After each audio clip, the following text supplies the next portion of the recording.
আজকে পোলাও রান্না করব।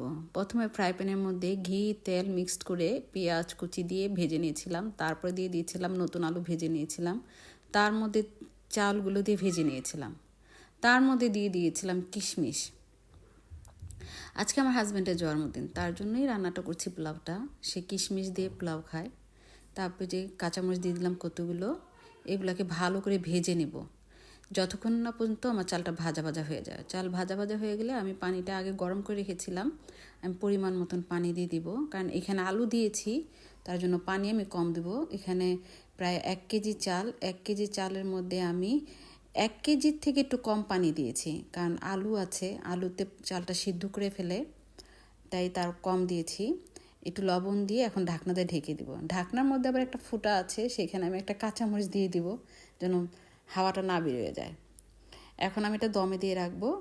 দমে দিয়ে দিলে আমার হয়ে যাবে পোলাও।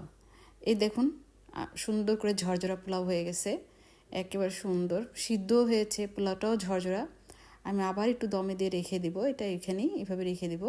এই হয়ে গেল আমার ঝটপট পোলাও রান্না। তারপরে আমি একটু ঘি উপর দিয়ে দিব যেন ঘির ফ্লেভারটা আসে। এই পোলাওটা আমার হাজব্যান্ডের খুব পছন্দ, ওর জন্যই রান্না করেছি।